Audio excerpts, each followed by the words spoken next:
मित्रांनो, कालच्या तासाला आपण रिलेटिव्ह प्रोनाउनला सुरुवात केलेली आहे.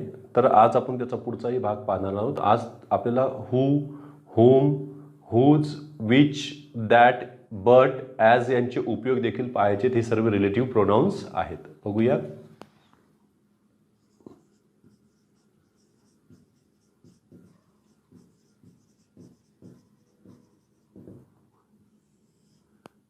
उपयोग कोणाकोणाचा पाहायचा आहे त्याच्यामध्ये एक आहे who, whom, whose, which, that, but, as यांचे उपयोग आपल्याला पाहायचे आहेत. हे रिलेटिव्ह प्रोनाउन्स आहेत. रिलेटिव्ह प्रोनाउन्सबद्दल आपण कालही पाहिलंय बघा की कॉम्प्लेक्स सेंटेन्समध्येच यांचा वापर होईल. आणि कॉम्प्लेक्स सेंटेन्समध्ये आपण दोन पद्धतीच्या रचना पाहिल्या.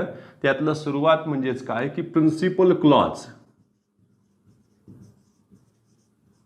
मेन क्लॉज, याला आपण प्रधान वाक्य म्हणतो.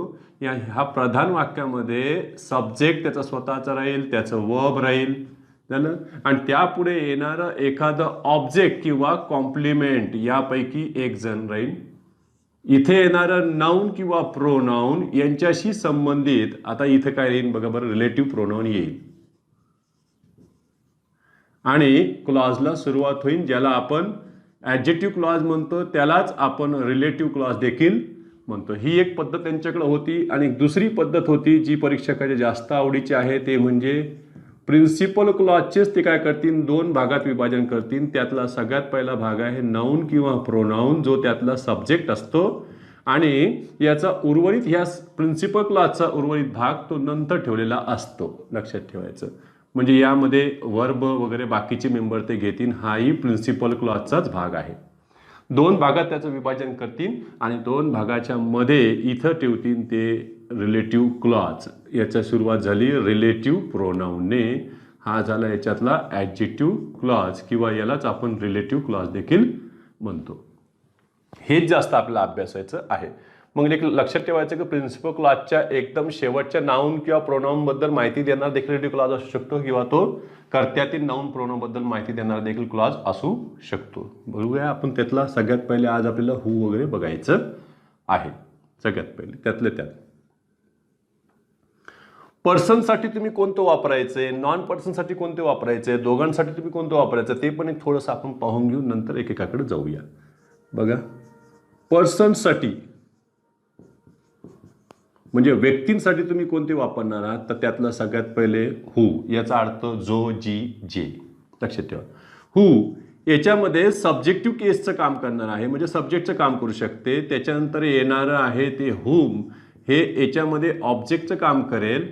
आणि पुढे येणारं जे हुज हे आहे पॉझेसिव्ह केस दाखवेल त्याची, षष्टी. जसं आपण नामाला अपॉस्ट्रॉफी एस लावतो, सर्वनामाचे देखील आपण पॉझेसिव्ह प्रोनाउन्स किंवा पॉझेसिव्ह ॲडजेक्टिव्हज पाहिलेले, तसंच ते हुज आहे. ज्याचा अर्थ आहे ज्याचा, ज्याची, ज्याचे. याचा अर्थ आहे ज्याला, याचा अर्थ आहे जो, जी, जे. त्याच्यानंतर पर्सनसाठी झाले. पुढे आले बघा वस्तू, म्हणजे नॉन पर्सनसाठी वस्तू किंवा प्राणी यांच्यासाठी तुम्ही काय वापरणार आहात, तर यामध्ये वापरा विच. मग विच हे सब्जेक्टचंही काम करू शकते आणि विच हे ऑब्जेक्टिव्ह केसचंही काम करू शकते. मी भले दोन वेळेस जर लिहिलं तरी ते आपल्या उपयोगावरून समजले पाहिजे. बघा, त्याचं काही स्पेलिंगमध्ये फरक पडलेला नाही आहे. पण इथं ऑफ विच ऐवजी इथं सुद्धा वस्तूंसाठी हुजच वापरण्यात आलेलं आहे, जे ऑफ विचच्या अर्थानं असतं पॉझेसिव्ह साठी. त्याच्यानंतर दोघंही जर सोबत आले तर काय करायचंय यांच्यामध्ये बघा बरं, म्हणजे यांच्याकडे व्यक्तीही आला, व्यक्ती व वस्तू किंवा प्राणी यापैकी दोघांपैकी एक जण आले तर तुम्ही यांच्यासाठी कॉमन रिलेटिव्ह प्रोनाउन वापरा, जे आहे दॅट. झाले. दोघांसाठी पण वापरा त्यांच्यामध्ये. परत पुढे येईल की नकारार्थी जर वाक्य आले, नकारार्थी सेन्समध्ये, थोडक्यामध्ये हू नॉट या अर्थानं तुम्हाला वापरता येईल, ते म्हणजे बट. याचाही वापर पुढे करायचा आहे. आणि कॉमन रिलेटिव्ह प्रोनाउन म्हणून सुद्धा एक वापरलं जाईल, ते म्हणजे ॲज. याचाही वापर तुम्हाला करता येईल. बघा,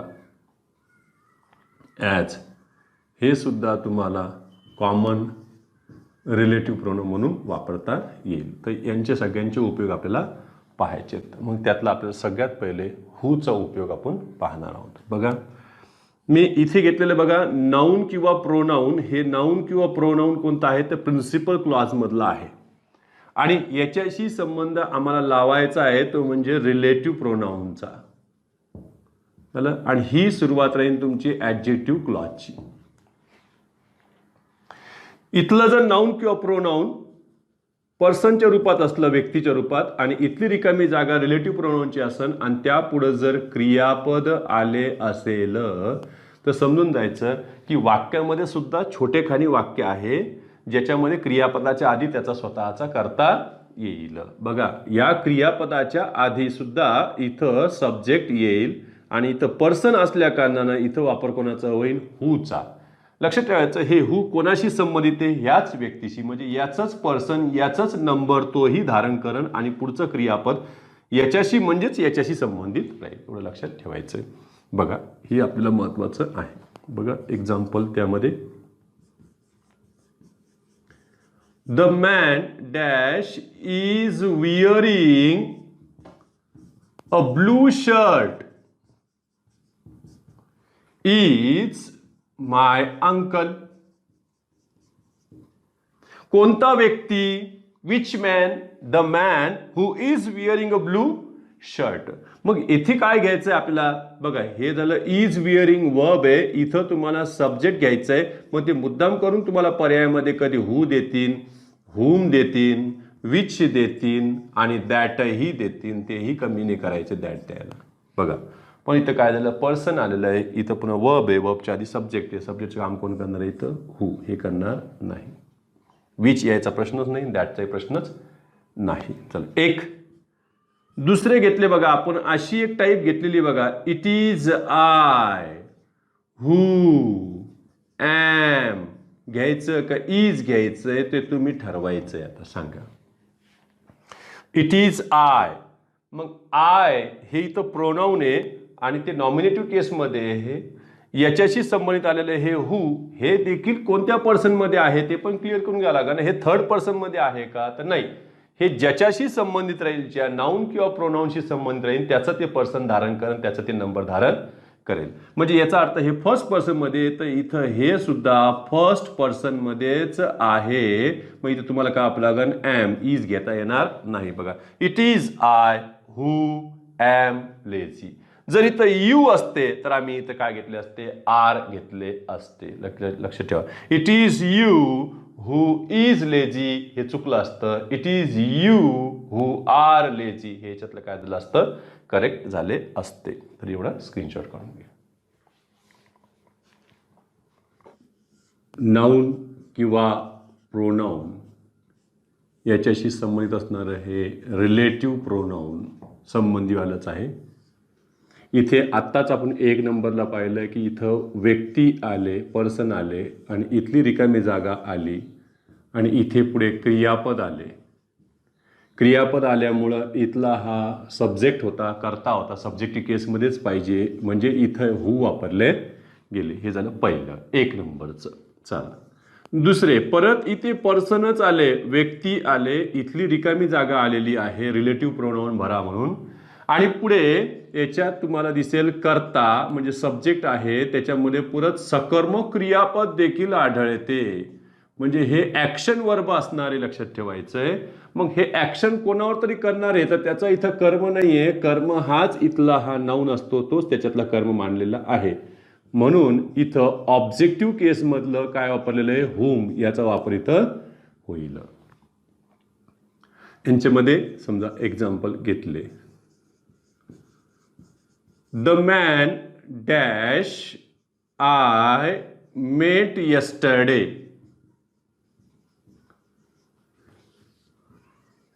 was a scientist. म्हणजे मी भेटण्याची क्रिया केली. अरे मी ज्याला भेटलो तो कोण होता सायंटिस्ट होता. कोणता व्यक्ती तो व्यक्ती ज्याच्याबद्दल मी बोलतोय. चला मग आता द मॅन मग इथं आलं बघा बरं सब्जेक्ट हे आलं वर्ब. मग इथे तुमचं ऑब्जेक्टिव्ह केस पाहिजे होती ती ह्या क्लॉज मधलं ऑब्जेक्ट आहे लक्षात ठेवायचंय. पण ह्या क्लॉज मधलं ऑब्जेक्ट असेल तर मग इथं ते मुद्दाम करून तुम्हाला हू देतील. दुसरा पर्याय whom देतील, तिसरा पर्याय मुद्दाम करून which देतील, कारण हे सुद्धा सब्जेक्ट ऑब्जेक्ट होऊ शकतं. हे याच्यातलं सब्जेक्ट आहे आणि हे याच्यातलं ऑब्जेक्ट आहे. उत्तर काय झालं याच्यामध्ये? whom. The man whom I met yesterday was a scientist. झालं त्याच्यामध्ये. तिसरे आणि अत्यंत महत्त्वाचे, ज्याच्याकडे परीक्षकाचं लक्ष आहे, ह्या दोन रचना ज्यांच्या डोक्यामध्ये बसल्या फार सोपं आहे बघा. ते पण ती काय, क्रियापदाच्या आधी रिकामी जागा आली, इकडे व्यक्ती आहे, हू आहे. किती छान आहे. इथं कर्ता आहे, इथं क्रियापद आहे, इथं व्यक्ती आहे, इथं कोण आले? हुम. म्हणजे किती सोपं आहे बघा. क्रियापदाच्या आधी कर्ता, इथं कर्ता आल्यामुळे इथं कर्ता होणार नाही. हा कोण झाला याच्यामध्ये? ऑब्जेक्टिव्ह केसमधला हुम. इथं विच यायचा प्रश्नच नाही आहे, कारण ते व्यक्ती आहेत. चला मग ह्याच्यातच त्यांनी एक उदाहरण असे दिले बघा बरं. व्यक्ती आहे, इथली रिकामी जागा आहे, पुढे कर्ता आहे. बघा बरं, इथलं जे क्रियापद आहे ते सुद्धा सकर्मक क्रियापद आहे, पण ते नॉन ऍक्शन वर्ब मध्ये मोडते. म्हणजे त्याला व्यक्तीच्या रूपात तिथं कर्म चालणार नाही, त्याला स्टेटमेंटच्या रूपात कर्म पाहिजे. त्या क्रियापदानंतर स्टेटमेंटवाला कर्म लागेल. झालं. मग आता अशी कोणती आहेत यामध्ये सहाय्यकारी क्रियापदे जी नॉन ऍक्शन मध्ये मोडा लागलीत? त्यामध्ये बघा बरं, बिलीव्ह हे क्रियापद आहे. रिमेंबर, थिंक, थिंकचा भूतकाळ सुद्धा आला पाहिजे आम्हाला, थॉट झाला. त्याच्यानंतर KNOW नो सुद्धा त्याच्यामध्ये तुम्हाला घेता येईल. त्याच्यानंतर होप, विश यांचाही वापर करता येईल. म्हणजे यांच्या पुढे स्टेटमेंटवाले ते वाक्य चालणार आहेत, त्यांना पर्सन चालणार नाहीये. मग यांच्या आधी तुम्हाला हुम वापरता येत नाही, इथं सब्जेक्टिव्ह केसवालाच पाहिजे. तो या सेंटेन्सचा ऑब्जेक्ट मानला जात नाही, तो याच्याशी संबंधित असणारा हू असा घेतला जातो. त्यामध्ये एक उदाहरण येऊन गेलेले बघा. The man dash I thought was honest. बघा, हे आय थॉटच्या पुढे तुम्ही ऑब्जेक्ट घेऊ शकत नाहीयेत, आलं तर स्टेटमेंटच्या रूपात असणार आहे. मग इथे हे सब्जेक्ट आहे, इथे वर्ब आहे. बघा बरं, हीच रचना खाली दिसते की नाही? कर्ता पण आहे, कर्ता आहे, क्रियापद आहे, क्रियापद आहे, कर्म कर्म, पण इथं कर्म नाही, इथं कोण आले? सब्जेक्टिव्ह केसमधले आलेले आहे. झालं. म्हणजे खरं स्टेटमेंट हे असं होतं बघा बरं, सेंटेन्सच असं असतं. आय थॉट दॅट, हे कंजंक्शन आहे, that the man was honest. हे असं बघा, हे थॉट वर्ब आहे आणि हे एवढा मोठा जो क्लॉज आलेला आहे नाउन क्लॉज, हा नाउन क्लॉज त्याचं ऑब्जेक्टचं काम करतोय. झालं. म्हणजे पुढचं हे स्टेटमेंट पूर्ण त्याचं काय झालेलं आहे? ऑब्जेक्ट झालेलं आहे. याच्यामधलं त्यांना काय पाहिजे? तर पर्सन पाहिजे, तर पर्सनचं ऑब्जेक्ट होऊ शकत नाही. म्हणूनच इथं सब्जेक्टिव्ह केसवाला घेण्यात आलं. आणि असेच परीक्षेला जास्त पडलेले आहेत, हू घेणार का हुम घेणार. आता इथं बळी कसे पडतील? बरेच जण लगेच काय, कर्ता आहे, क्रियापद आहे, काय घ्या? हुम. तर इथं उत्तर काय आलेलं आहे? हू. याच्यामध्ये the man who I thought was honest. The person who I believe. झालं. The person who I believe यामध्ये तुम्हाला घेता येईल. झालं. The person who I believe is intelligent. त्यांच्यामध्ये तसंही घेता येईल की मला असं वाटलं की तो इंटेलिजंट आहे, या पद्धतीनं. तिसरं, चौथ्या क्रमांकाचं आहे बघा बरं. इथं हू हुम यांचा द्यायला 3 पर्याय, आपण 3 नियम घेतलेत. आता आलं हूज, हे षष्टी दाखवायसाठी राहिलं. म्हणजे इकडच्या नामाचं किंवा सरनामाचं त्या क्लॉजमधील एखाद्या वस्तू किंवा व्यक्तिरूपी नामावर अधिकार दाखवण्यासाठी त्यांचा उपयोग जेव्हा होईल तेव्हा संबंध दाखवायसाठी तुम्हाला हूजचा वापर करावे लागेल. म्हणजे इकडचं तुम्ही नाऊन घेतलेलं आहे, झालं. या नाऊनची जी पॉझिटिव्ह केस असती, जी यस जेनिटिव्ह केस असती, ती न वापरता डायरेक्ट त्याच्याशी रिलेशन दाखवणारा इथं रिलेटिव्ह प्रोनाउन वापरण्यात आलंय. बघा बरं, इकडे येणारं एखादं नाऊन राहील ते वस्तू किंवा व्यक्तिरूपी राहील आणि त्याच्यावर त्यांचा अधिकार दाखवायचा आहे. म्हणजे याचं पोझिशन कुठे दाखवायचं आहे? याच्यावर. आणि पोझिशन दाखवायसाठी इथे तुम्हाला अपोस्ट्रॉफी यस न वापरता इथे कोणाचा वापर करायचा आहे? हूजचा. जर व्यवस्थित आपण जर पाहिलं तर हे नामाच्या आधी आलेलं आहे, याला रिलेटिव्ह प्रोनाउन न म्हणता याला रिलेटिव्ह ॲडजेक्टिव्ह म्हणायला पाहिजे होतं, पण असं रिलेटिव्ह ॲडजेक्टिव्ह इथं कुठे अस्तित्वात आलेलं नाहीये. तसं कुठं पुस्तकात दिलेलं नाही, त्याला रिलेटिव्ह प्रोनाउनच म्हणण्यात आलेलं आहे. बघा याच्याशी संबंध दाखवताना इथं काय दाखवलेलं आहे, हुज हे रिलेटिव्ह प्रोनाउन वापरलेलं आहे. जसं एक्झाम्पल बघा, द लेडी डॅश किंवा वुमन घेतलं तरी चालेल आपण त्याच्यामध्ये. The woman dash purse was stolen was my aunt. म्हणजे ज्या स्त्रीची पर्स चोरीला गेली ती माझी कोण होती, काकू होती. झालं. मग याच्यामध्ये बघा, पर्स वॉज स्टोलन म्हणजे हे झालं याच्यातलं व, पण हा इथं सब्जेक्टचा भाग झालेला आहे. या वुमनचं याच्यावर काय दाखवलेलं, पोझिशन दाखवलेलं आहे. एक प्रकारे जर आपण याला काढून टाकलं असतं आणि याला जर अपॉस्ट्रोफी एस लावलं असतं, आता वाचा बरं, the woman's purse was stolen, तर लगेच अर्थ लागला असता. झालं. पण आपल्याला तो क्लॉजमध्ये ठेवायचा आहे म्हणून हे पोझिशन दाखवायसाठी इथं वापरले गेले. ते म्हणजे कोण, इथली रिकामी जागा. मग ते देतील बघा, हू, मुद्दाम करून हुम, हुज घ्यायचं काय आपल्याला, हुज. मग इथं वाचून बघा लागतो अर्थ बघा, the woman whose purse was stolen was my aunt. अद्यापर्यंत एकाही परीक्षेमध्ये ही रिकामी जागा पडलेली नाही आहे. इथपर्यंत तर परीक्षक आलेलाच याच्याही पुढे गेलेला आहे, पण ह्याला मात्र काय केलं त्यानं, अवॉइड केलेलं आहे आतापर्यंत. तेवढं स्क्रीनशॉट काढून घ्या.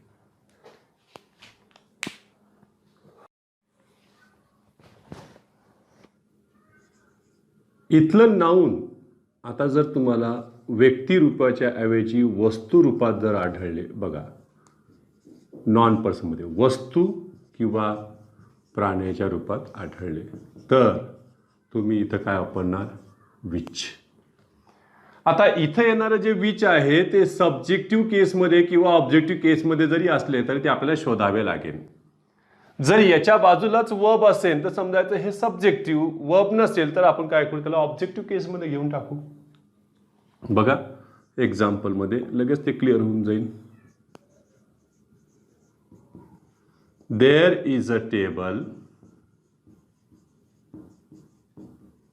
Which is broken.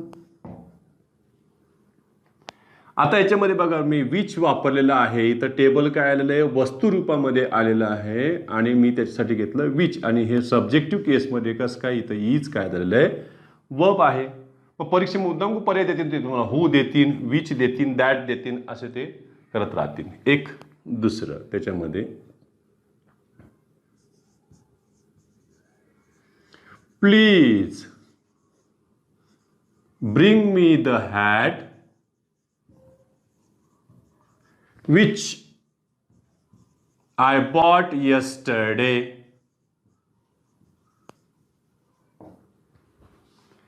याच्यामध्ये बघा बरं, हॅट हे वस्तुरूपी नाम आहे आणि इथे आलं विच, याच्यामध्ये बघा सब्जेक्ट आहे, पुढे वर्ब आहे, म्हणजे यांना ऑब्जेक्ट लागत होते ते ऑब्जेक्टिव्ह केसमध्ये आले. हे विच वापरणं अवघड नाही, कारण याच्या आधी वस्तू किंवा प्राण्याचा बोध सरळ सरळ होऊन जाईल, ते झालं विच झालं. आता यापुढे तुम्हाला जर षष्ठी दाखवायची असेल वस्तूसाठी किंवा प्राण्यासाठी तुम्हाला हुज वापरता येईल. पहा यांच्यामध्ये वस्तू किंवा प्राणी यांच्यासाठी सुद्धा पोझिशन दाखवायसाठी तुम्ही काय वापरू शकता, हुज वापरू शकता.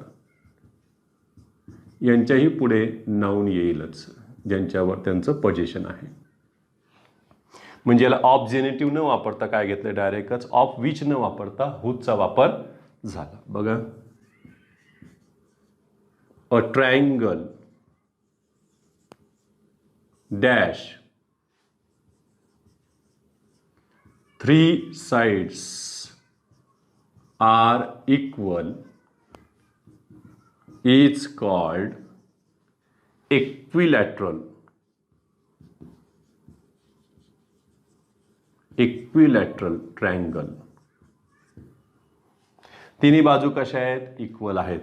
अ ट्रायंगल, मग इथं काय घ्यायचंय, हुज घ्यायचंय का विच घ्यायचंय ते देत राहतील तुम्हाला. A triangle which 3 sides are equal असं होईल का, नाही. मग जर असं असतं तर a triangle dash has 3 sides equal तर विच आले असते. इथे तुम्हाला काय घ्यावं लागेल, हुज. बघा, a triangle whose 3 sides are equal. त्याला असा त्रिकोण ज्याच्या तीनही बाजू कशा आहेत, समान आहेत, त्याला आपण काय म्हणतो, समभुज त्रिकोण म्हणतो. झालं. याच्यामध्ये इथं काय घेतले, हुज, 3 साइड्स. हे नाऊन पण आलेलं आहे आणि इथं षष्टी देखील आलेली, हुज.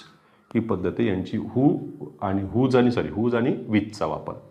याच्या पुढे आपल्याला अभ्यास करायचा आहे ते म्हणजे जर दोन्हीही आले तर आपल्याला दॅटचा वापर सुरू करायचा. म्हणजे हे एक झाले, हे एक झाले. आता आपण वळतोय कोणाकडे, दॅटकडे. तर दॅटचे उपयोग अत्यंत महत्वाचे. त्यातला पहिला बघा, इथले जे नाऊन आहेत, नाऊन्स, 2 नाऊन्स जर जोडले गेलेत बघा, यामध्ये व्यक्ती व वस्तू किंवा प्राणी ह्या दोघांचाही जर उल्लेख झाला, ह्या दोघांपैकी एकाचा निकडे व्यक्तीचा, दोन्हीही जर आले तर आम्ही पूर्णपणे इथे काय वापरणार, दॅट. कारण इथे आम्ही हू घेऊ शकत नाही, विच घेऊ शकत नाही, हुम घेऊ शकत नाही. त्याच्यामुळे इथे काय आलेले, दॅट. पण दॅट हे सब्जेक्टिव्ह किंवा ऑब्जेक्टिव्ह केसमध्ये असू शकते. ते उपयोगानंतरच कळेल आपल्याला, सब्जेक्टिव्ह का ऑब्जेक्टिव्ह. इथं दॅट रिलेटिव्ह प्रोनाऊन वापरा. चला एक्झाम्पलमध्ये बघा, Mister Kale and his bike dash had been lost were found yesterday. दोन्ही गायब झाले होते, दोघंही सापडलेत. काळेही सापडले आणि त्यांची गाडीही सापडली. ठीक आहे, एक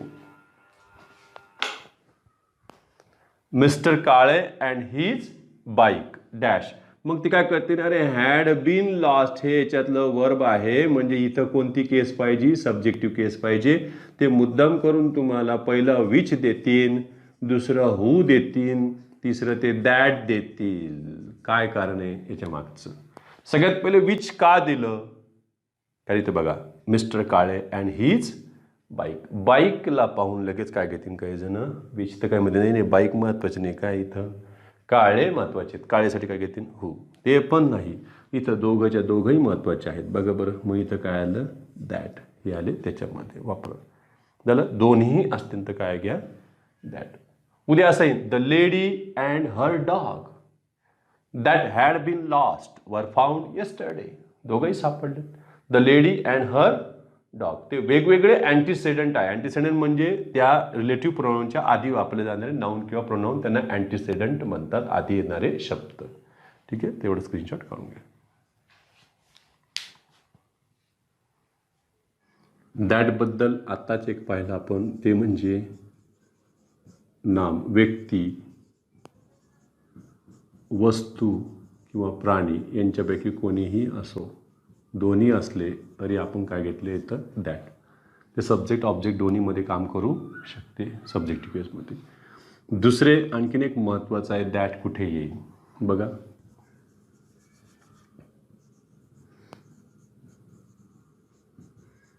वाक्यात ऑल, दोज हे प्रोनाऊन किंवा ॲडजेक्टिव्ह म्हणून कार्य करत असेल किंवा एनी, ओनली हे ॲडजेक्टिव्ह नामाआधी येत असेल तर त्यानंतर दॅट हे रिलेटिव्ह प्रोनाऊन वापरावे. म्हणजे ॲडजेक्टिव्ह क्लॉजची सुरुवात ही कशाने करायची, दॅट रिलेटिव्ह प्रोनाऊननं करायची, कारण इथं निश्चित कोणाचाही बोध होत नाही. बघा यांच्यामध्ये एक्झाम्पलमध्ये ऑल, त्याच्यानंतर कोण इथं, दोज. काय काय दिलेलं आहे त्याच्यामध्ये एक रचना आपण करूनच घेऊ बस. बघा याच्यात काय काय आलेलं आहे, ऑल, त्याच्यानंतर आलेलं आहे याच्यामध्ये दोज, त्याच्यानंतर एनी, त्याच्यानंतर ओनली. हे ऑल, दोज गरज पडली तर प्रोनाऊन बनतील, गरज पडली तर काय बनतील, ॲडजेक्टिव्ह बनतील. आपल्याला माहिती आहे की हे डेमॉन्स्ट्रेटिव्ह प्रोनाऊन म्हणून काम करू शकतं, डेमॉन्स्ट्रेटिव्ह ॲडजेक्टिव्ह म्हणून सुद्धा काम करू शकतं. हे इथं इनडेफिनेटमध्ये आलेले आहेत. इथं एनी ओनली मात्र हे कशाचं काम करतील याच्यामध्ये ॲडजेक्टिव्हचं. हे कोणाच्या आधी येणार आहे? नामाच्या आधी येणार आहे. मग इथे येणारे नाऊन हे व्यक्तिरूपी असो का वस्तुरूपी असो त्याच्याशी काही घेणं देणं नाही आहे. रिलेटिव्ह प्रोनाऊन मात्र काय वापरा इथं? दॅट. हे झालं याच्यातलं रिलेटिव्ह प्रोनाऊन. त्याच्यापासून क्लास चालू राहील. बघूया याच्यामध्ये एक्झाम्पल. पहिलं, all dash glitters is not gold. असे वाक्य रिकाम्या जागामध्ये येऊन गेलेले. इथे काय घ्यायचंय मग? ऑल विच ग्लिटर्स घ्यायचंय का ऑल दॅट ग्लिटर्स घ्यायचंय? कारण ग्लिटर्स हे याच्यामध्ये वर्ब आहे आणि इथं तुम्हाला सब्जेक्टिव्ह केसमध्ये घ्यायचं रिलेटिव्ह प्रोनाऊन. इतकंच नाही, तुम्हाला हू सुद्धा देतील पुढे. बस पर्यायामध्ये विच घेणार का दॅट घेणार का हू घेणार, पण इथं निश्चित काही बोध होत नाहीये. म्हणूनच इथं काय घेतलेलं आहे? दॅट रिलेटिव्ह प्रोनाऊन घेतलेलं आहे. बघा, all that glitters is not gold. जे चकाकते ते सोने नसते, त्या वाक्यामध्ये घेतील. बघा, I remember all dash he said. ते मुद्दाम करून फसवासाठी इथं वॉटही देतील आणि दॅटही देतील. कारण वॉट पण रिलेटिव्ह प्रोनाऊन आहे, दॅट पण रिलेटिव्ह प्रोनाऊन. पण घ्यायचं कोण इथे? बघा बरं, ऑलच्या नंतर तुम्हाला इथं वॉट घेता येणार नाहीये. बघा, I remember all what he sed. किती छान वाटतं ऐकायला. पण बघा, ऑल दॅटच्या ऐवजी तुम्हाला वॉट वापरता येईल. I remember what he said. पण इथं बघा, I remember all that he said. इथं काय आलेलं आहे? All that. त्या पद्धतीमध्ये लक्षात ठेवा. त्याच्यानंतर बघा, those dash live in glass houses.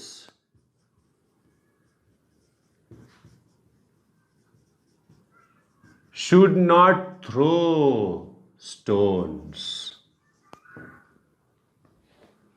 आता राजकुमारचा डायलॉग आहे ना. ते म्हणतात ना कि जिनके घर शीशे के होते हैं वो लोगों के घर पर पत्थर नहीं फेका करते, समझे. या पद्धतीमध्ये लगेच सुद्धा तोच.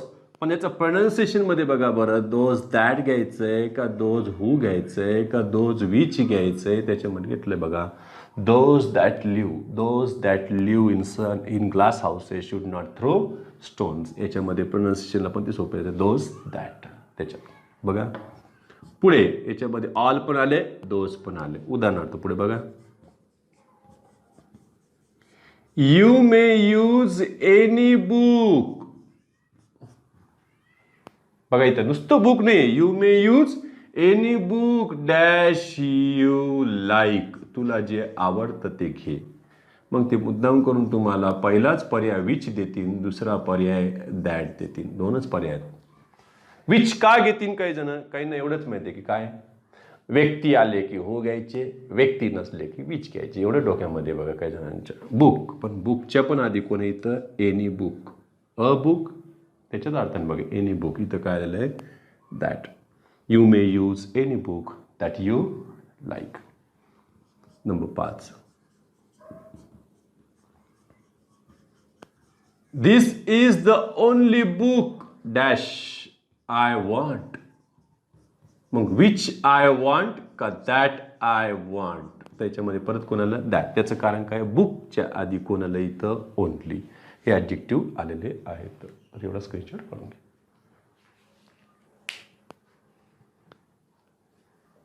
दॅटबद्दल आणखीन एक काय आलं? ऑल, दोज, एनी, ओनली हे नामाच्या आधी आले.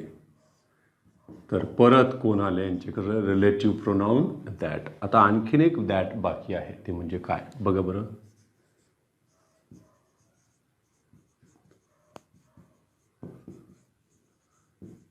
सुपरलेटिव्ह डिग्रीच्या वाक्यात, म्हणजे डिग्रीचं जे वाक्य आहे ते ज्याच्यामध्ये ॲडजेक्टिव्ह हे सुपरलेटिव्ह डिग्रीमध्ये सुपरलेटिव्ह फॉर्ममध्ये असेल ते. सुपरलेटिव्ह डिग्रीच्या वाक्यात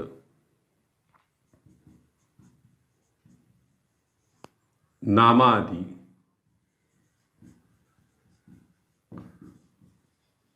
सुपरलेटिव्ह फॉर्ममधील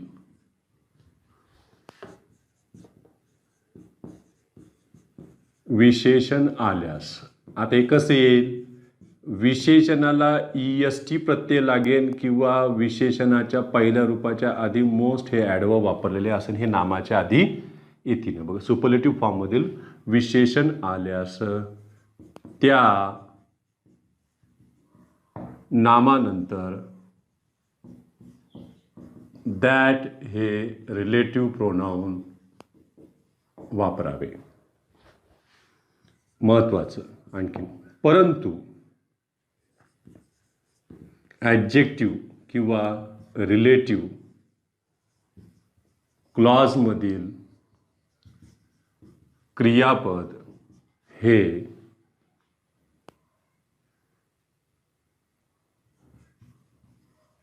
क्लॉज आधीच्या नामाशी संबंधित असते.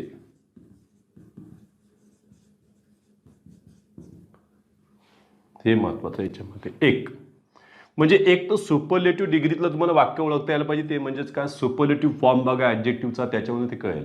झालं म्हणजे यामध्ये काय होईल, वन ऑफ द ची ही रचना वापरतील. त्यापुढे बघा बरं, विशेषण, विशेषणाला EST प्रत्यय किंवा मोस्ट विशेषण, आणि याच्या पुढं जे काही नाम येईल, आता हे नाम सिंग्युलर किंवा प्लुरल असू शकतं.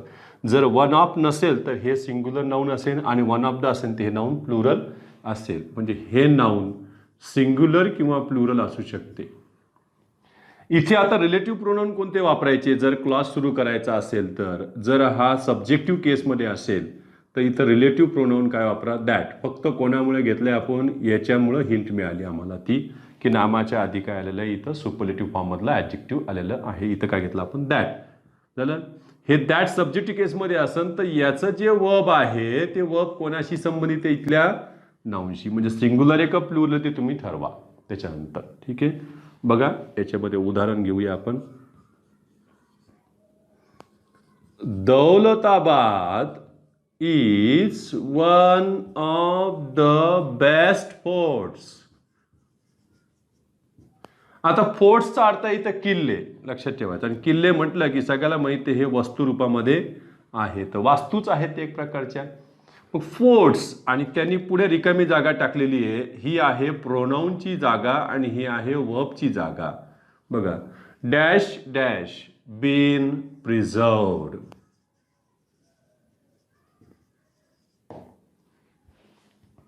मुद्दाम कोणते पर्याय खुले करतील तुम्हाला. सगळ्यात पहिला बघा, विच हॅज. दुसरा पर्याय देतील ते विच हॅव. तिसरा पर्याय देतील ते दॅट हॅज. चौथा पर्याय देतील ते दॅट हॅव. आता याच्यातलं तुम्हाला कोणतं घ्यायचंय ते ठरवायचंय. बघा, Daulatabad is one of the best forts. Best आल्यामुळं इथं काय झालं, superlative form of the adjective आलेलं आहे, त्याच्यामुळे इथं विच चालणार नाहीये, जरीही इथं वस्तुरूपी नाऊन असले तरी. सगळ्यात पहिली गोष्ट हे दोन टळले. नाही तर काही जण काय करतील, पहिले या दोघांना देतील हाकलून आणि यांच्यातच जीव देतील. मग इकडं जाय का तिकडं जाय, कुठे गेलं तरी गेलेला आहे तू. झालं. म्हणजे इथं दॅट आलेले, दोघांकडे दॅट आहे. पण इथलं नाऊन बघा बरं, सिंग्युलर आहे का प्लुरल आहे, तर हे फोर्ट्स प्लुरल आहे. मग प्लुरल असेल तर तुम्हाला इथं हॅज चालणार नाही. मग उत्तर कोणाला याच्यामध्ये, हे झालं आन्सर त्याच्यातलं डी क्रमांकाचं. ही पद्धत आहे. जर आम्ही फक्त दिलं असतं Daulatabad is the best fort, is the best fort असं म्हटलं असतं तर उत्तर काय आलं असतं, दॅट हॅज आलं असतं. पण आम्ही इथं बेस्ट पण काढून टाकलं असतं. तर बघा, दौलताबाद इज द फोर्ट. मग इज द फोर्ट म्हटलं तर तुम्ही काय घेणार, विच हॅज. अशा प्रकारच्या रचना होऊ शकतात. आणखीन एक महत्वाचं यामध्ये, जर हीच डिग्रीची रचना तुम्ही घेतली आणि त्याच्यामध्ये the only one of the आणि इथं पुढे विशेषणाला EST लावले, मोस्ट विशेषण लावले, आणि इथले नाम भले प्लुरलमध्ये असले तरी इथं काय येईल, दॅट. रिलेटिव्ह प्रोनाऊन दॅट हे याच्यामुळे आले म्हणा किंवा ह्याच्यामुळं आले म्हणा, कोणामुळे आले तरी ते तेच होणार आहे. झालं. द ओनली वन, मग इथं काय झालं, सिंग्युलर आलेलं आहे. आणि ह्या ओनली वनमुळं इथलं जे काही वर्ब आहे बघा बरं, आता हे वर्ब सिंग्युलर बनते.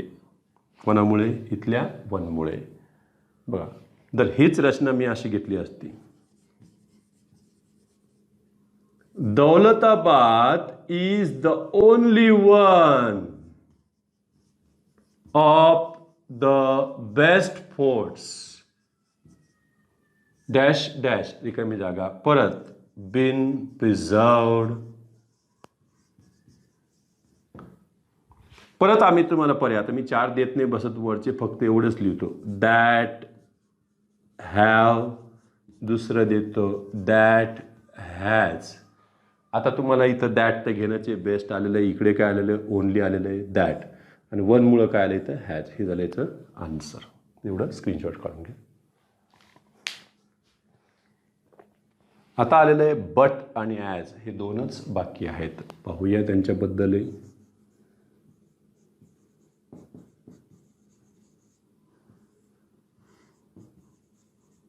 नकारार्थी वाक्यात हू, नॉट, जो नाही तो, जे नाही ते, या अर्थानं बघा, हू नॉट या अर्थाने, बट हे रिलेटिव्ह प्रोनाउन वापरले जाते. खास करून अफर्मेटिव्हचं निगेटिव्ह करताना यांचा वापर केला जातो. बघा, एक एक्झाम्पल घेतले त्यानुसार, नियमानुसार पहा. इथे घेतले, एव्हरी पर्सन लव्ज यू, असं एक उदाहरण घेतलंय आणि हे अफर्मेटिव्हमध्ये आहे. याचं मिनिंग न बदलता, अर्थ न बदलता तुम्हाला अफर्मेटिव्हचं निगेटिव्ह करायचं आहे. त्यावेळेला इथं जसं आम्ही हू नॉट वापरू तसंच आम्हाला कोण वापरता येईल, परत बटचा देखील वापर करता येईल हू नॉटच्या ऐवजी. बघा, एव्हरी पर्सन लव्ज यू म्हणजे प्रत्येक व्यक्ती तुझ्यावर फिदा आहे, प्रत्येक व्यक्तीला तू आवडतोस. ते पण इथल्या ह्या क्रियापदाचं विरुद्धार्थी शब्द न वापरता, अर्थ न बदलता केलेलं हे अफर्मेटिव्हचं निगेटिव्ह आहे. बघा बरं, हे त्यावेळेस येतील affirmative to negative without changing its meaning. अर्थ न बदलता केलेलं त्याचं अफर्मेटिव्हचं निगेटिव्ह, होकारार्थीचं नकारार्थी, त्यावेळेला यांचा वापर केला जाईल. बघा, यांच्यामध्ये सगळ्यात एक पहिली पद्धत घेतली आपण की ही रचना एव्हरी पर्सनसाठी घेतलंय. बघा, देअर इज नो पर्सन किंवा there is not a person, तिथे असा एकही व्यक्ती नाही, किंवा देअर इज नो पर्सन म्हटलं तरी चालेल, there is not a person. इथे बघा, अर्थ न बदलता यातलं सहाय्यक क्रियापद does, who does not love you. बघा इथं हू नॉट आले. तेथे असा एकही व्यक्ती नाहीये जो तुझ्यावर फिदा नाही. मिनिंग तेच राहिलेले, आणखी बदलणे, एव्हरी पर्सन लव्ज यू ह्याच अर्थानं. आता आपल्याला इथं हू नॉट म्हणजे एकाच वाक्यामध्ये नॉटचं रिपिटेशन टाळण्यासाठी सुद्धा आम्ही हू नॉटच्या ऐवजी काय घेऊ शकतो, बट हे रिलेटिव्ह प्रोनाउन घेऊ शकतो. दुसरी पद्धत पहा, there is not a person.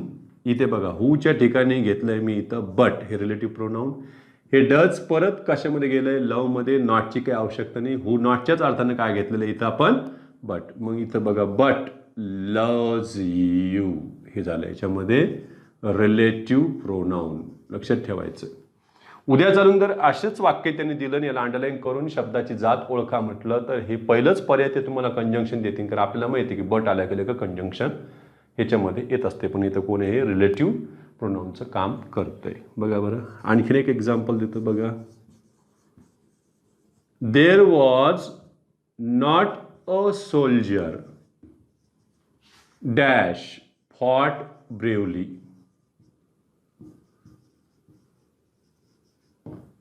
ते मुद्दाम करून तुम्हाला इथं हू पण देतील, बट पण देतील, दॅट पण देतील, ॲज पण देतील, त्याला काय द्यायला काही देऊ शकतो पर्याय. पण तुम्ही इथं हू जर वापरलं तर अर्थात बदलून देणं. बघा, there was not a soldier who fought bravely. तिथे असा एकही सैनिक नव्हता जो शूरतेने लढला. तसं नाही, तिथे एकही सैनिक असा नव्हता जो शूरतेने लढला नव्हता. म्हणजे इथं तुम्हाला हू जर टाकायचं असेल तर हू डीड नॉट फाईट ब्रेवली या अर्थाने ते घ्यावं लागले असते, पण इथं कुठेही डीड नॉट वगैरे दिलेलं नाही. जर यांनी इथं डीड नॉट दिले असते तर आम्ही बट वापरू शकलो नसतो, आम्हाला काय घ्यावं लागलं असतं, हू घ्यावं लागलं असतं. इथं ह्याच अर्थानं हू नॉटच्या अर्थानं कोण घेतलेलं आहे, but. There was not a soldier but fought bravely. आपण म्हणतो ना, there was not a person but shouted slogans, म्हणजे तिथं असा एकही व्यक्ती नव्हता की ज्यानं घोषवाक्य बोलले नाही, तर प्रत्येकानं बोलले होते. याच अर्थाने ते घेतलेले असतात. याला असं म्हणते ना, every person agreed with her, प्रत्येक जण तिच्याशी सहमत होता. याचा अर्थ काय, there was not a person but agreed with her, त्याच अर्थाने घेतलेलं आहे. एक हे झालं हू नॉटच्या अर्थानं काय वापरा, बट. आणि यातलं शेवटचं जे आहे ते म्हणजे ॲज. वाक्यात नामाआधी, आता ते व्यक्तिरूपी नाम असो का वस्तुरूपी नाम असो, बघा नामाआधी सच किंवा सेम हे ॲडजेक्टिव्ह आल्यास रिलेटिव्ह प्रोनाउन ॲज वापरावे. सच ॲज, सेम ॲज, त्या अर्थानं ते लक्षात ठेवावे. बघा म्हणजे सच किंवा सेम हे ॲडजेक्टिव्ह जर आले कोणाच्या आधी, नामाच्या आधी, तर रिलेटिव्ह प्रोनाउन म्हणून कोणाचा वापर करा, ॲजचा. हे झालं याच्यातलं रिलेटिव्ह प्रोनाउन. बघा such novels dash you read are very interesting. तू ज्या कादंबऱ्या वाचतोयस अशा कादंबऱ्या कशा आहेत, फार इंटरेस्टिंग आहेत. मग इकडे ते देतील दॅट, मुद्दाम करून दॅट आणि ते ॲज, कारण बऱ्याच जणांना माहिती आहे की सवयच असते सच दॅट लक्षात ठेवायचं. ते दॅट ते त्यातलं कंजंक्शन असतं, लक्षात ठेवा. आम्हाला रिलेटिव्ह प्रोनाउन म्हणून पाहिजे. मग such novels as you read are very interesting त्या अर्थानं घेता येईल. किंवा this is the same book, this is the same book as I want, same book as I want. This is the only book that I want, this is the book which I want. लक्षात ठेवायचं. बघा मी बुकच्या आधी काय काय वेगवेगळे वापरले ते लक्षात यायला पाहिजे. मी काय म्हटलं पहिले, this is the same book म्हटलं तर as, same as. This is the same book as I want. This is the only book असं म्हटलं, किंवा this is the best book, only किंवा बेस्ट आलं तर आपण दॅट वापरतो पुढे. बघा this is the only book that I want, this is the best book that I want. पण म्हटलं दिस इज द बुक, आता मी विच आय वॉन्ट घेणार, कारण इथं कोणीच आलेलं नाही. तर हे इथं ॲज वापरलं जाईल. तेवढं स्क्रीनशॉट काढून घ्या.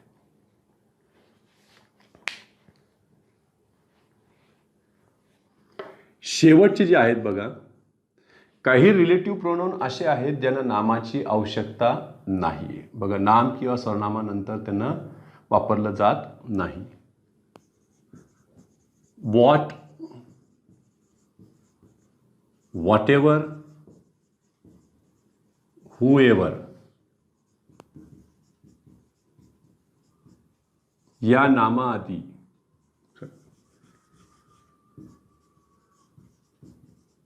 या सर्वनामांआधी नाउन वापरले जात नाही.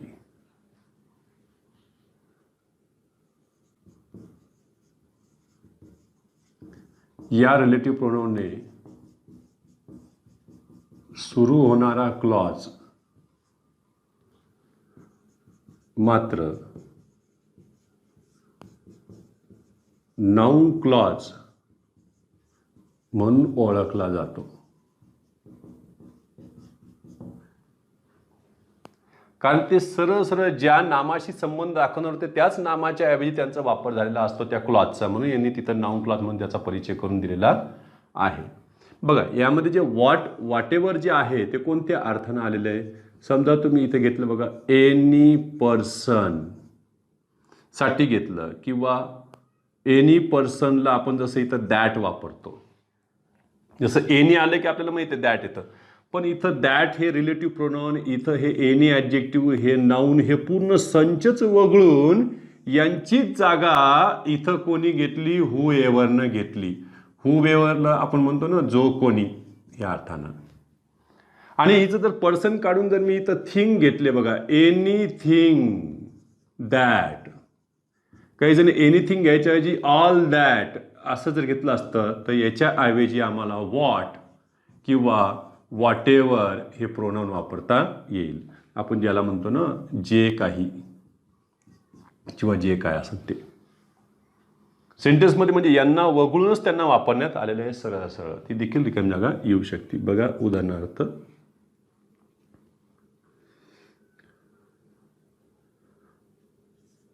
शी गेव, मी इथं लिहिलं she gave any person that came to her door a gold coin.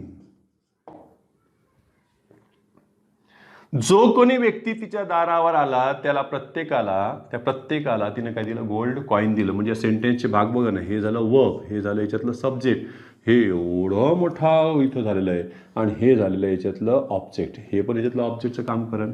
मग त्यांनी काय केलं बघा, एनी पर्सन दॅट हे क्लॉज, मग यांनी काय केलं, एनी पर्सन दॅटच्या ऐवजी आपल्याला एकच वापरता येईल का, तर असं ते रिकामी जागा देऊ शकतात. She gave dash came to her doer a gold coin. झालं. आणि मग पर्याय देतील ते हू आणि दुसरा देतील ते हू एव्हर. मग प्रॉब्लेम काय झाला बघा, शी गेव इथं तुम्हाला हू वापरता येणार नाहीये. त्याचं कारण काय की याच्या आधी कुठेही नाऊन नाहीये, म्हणून इथं काय आलं, she gave whoever came to her door a gold coin. म्हणून इतका जो क्लॉज पुढे तयार होईल हू एव्हर पासून ते इथपर्यंत, हा नाऊन क्लॉज मानला जातो. तो इनडायरेक्ट ऑब्जेक्टचं काम.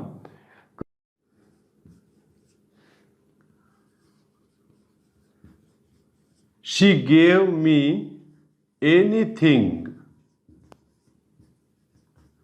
That I wanted. तिने सर्व काही दिले जे काही मला हवे होते. बघा बरं, इथं एनीथिंग दॅटच्या ऐवजी आपण वॉट पण घेऊ शकतो. मग ते देतील बघा, शी गेव मी डॅश, रिकामी जागा आय वॉन्टेड. मग इथं आता दॅट घेणार का वॉट घेणार, असे ते तुम्हाला पर्याय देतील. तर उत्तर काय आलं, what. She gave me what I wanted. जसं एक वाक्य आपण आणखीन घेतलं होतं बघा, I remember all dash he said. आणि इथे घेतले होतं तुम्ही दॅट आणि एक पर्याय घेतला होता वॉट. दोनपैकी कोणते घेतले होते, तर इथं मग लगेच लक्षामध्ये राहतं ऑल दॅट. पण ही जर रिकामी जागा आली असती तर इथली एवढी मोठी रिकामी जागा आली असती तर आता बघा, I remember that he sed होणार नाही, I remember what he sed. याचा अर्थ काय, I remember all that he sed, I remember anything that he sed. त्यानं कोणतीही गोष्ट सांगितली ती मला सगळी लक्षात येईल. म्हणून इथं उत्तर काही वॉट किंवा तुम्ही वॉट एव्हर देखील टाकू शकता. I remember what ever he said. या पद्धतीनं हे रिलेटिव्ह प्रोनाउन संपलेलं आहे. इथले हे जे रिलेटिव्ह प्रोनाउन घेतलेले आपण, हे मात्र रिलेटिव्ह क्लॉज तयार करत नाही, ते नाउन क्लॉज तयार करतात, कारण ते नामाच्याच ऐवजी वापरलेले असतात. ठीक आहे, तर उद्याच्या तासाला आपण पुढील प्रोनाउन्स घेऊया, तो पण थांबूया.